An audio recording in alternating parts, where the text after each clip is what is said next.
स्वागत है आप सभी का एक बार फिर से हमारे इस चैनल पर जिसका नाम है किताबी पथ। आज मैं आपको कहानी बताने जा रहा हूँ एक ऐसे सर्च इंजन की जो आज की डेट में सर्च का पर्याय बन चुका है, उसका सिनोनिम बन चुका है। कि बिल्कुल सही, मैं बात कर रहा हूँ आज गूगल के बारे में। क्या आपको पता है 1973 में पैदा हुए सर्गेई ब्रिन और लैरी पेज, इन दोनों के दिमाग में एक थॉट आया था कॉलेज पहुंचते पहुंचते कि एक ऐसा लेटेस्ट, दुनिया का उस समय का लेटेस्ट सर्च इंजन बनाना है। उस समय के जो अवेलेबल सर्च इंजन थे, ऑल्टा विस्टा, इन सब से ये थोड़े नाखुश थे। लेकिन ये जो थॉट कॉलेज स्टूडेंट्स के दिमाग में आया था वो एक जस्ट एक थॉट था। वो उस समय तक कोई कंपनी बनाने के विचार में बिल्कुल भी नहीं थे। लेकिन ये काम किया कैसे जाएगा, कोई आइडिया नहीं था। इतने सारे सैकड़ों कंप्यूटर्स को हमें जो इंटरनेट से जोड़ना है, ये कैसे होगा। धीरे धीरे उन्होंने इस पे काम करना शुरू किया। कई जगह से वो रिजेक्ट हुए, कई जगह से पर उन्होंने अपने सजेशंस दिए, अपने प्लान बताए। लेकिन प्रॉब्लम ये कि इनके पास कोई प्रॉपर बिजनेस प्लान नहीं था, जिसकी वजह से इनको बैंक से लोन भी नहीं मिल पा रहा था। फिर एक समय आते आते कोइंसिडेंटली इनको एक इन्वेस्टर मिलते हैं। तब तक धीरे धीरे इस समय तक उनके दिमाग में ये एक प्लान आया था कि हम अपना सर्च इंजन बना करके दूसरे ऑर्गेनाइजेशंस को हम इसको लाइसेंस दे देंगे। बट ये भी सफल नहीं हो पाया। बहुत सारे कंपनियों के साथ इनके डीलिंग्स चलते रहे, बट वो किसी फाइनल पॉइंट तक नहीं पहुंच पाए। क्या आपको पता है 1998 में इन्होंने अपना प्रोडक्ट याहू को भी सेल करना चाहा था, बट उस समय ये अपने प्रोडक्ट के लिए 1 मिलियन ऑफर कर रहे थे, 1 मिलियन डिमांड कर रहे थे, जो कि याहू देने से मना कर दिया।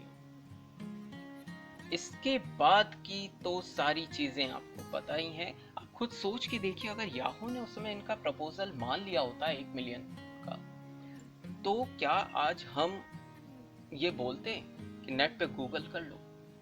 शायद नहीं। फिर एक टाइम आया कि अपने बिजनेस प्लान को उन्होंने थोड़ा और मॉडिफाई किया, और ये प्रपोजल आया टीम में से कि क्यों ना हम इसमें जो सर्च कर रहे हैं उसके पैसे चार्ज करें।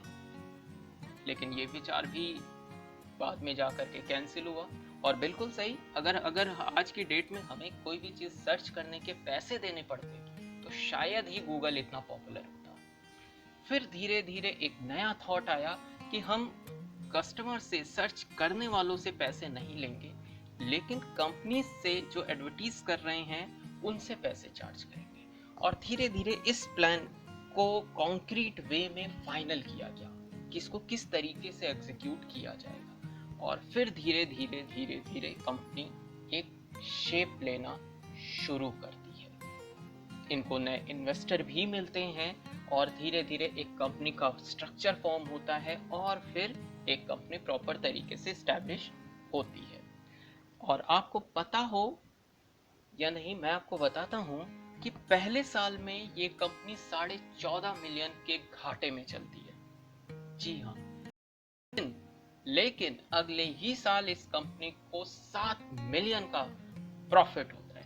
और आज की डेट में अगर मैं बात करूं, आज का तो छोड़ देते हैं, मैं 2010 की अगर बात करूं तो 2010 आते आते आते ये कंपनी 130 अरब बिलियन डॉलर के साथ दुनिया की सबसे बड़ी ब्रांड बन के उभरती है। मैकडी और कोका कोला को भी पीछे छोड़ दे।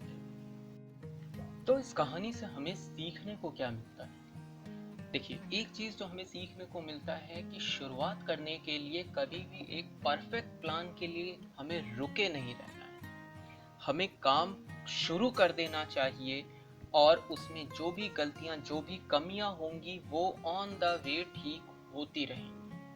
अगर हम ये सोच करके बैठे रहें कि सारी रेड लाइट, सारे ट्रैफिक लाइट ग्रीन होंगे तो ही हम घर से गाड़ी लेके निकलेंगे, तो ऐसा कभी नहीं होता। दूसरी चीज, हमारे अंदर सीखने की और प्रयोग करने की क्षमता होनी चाहिए।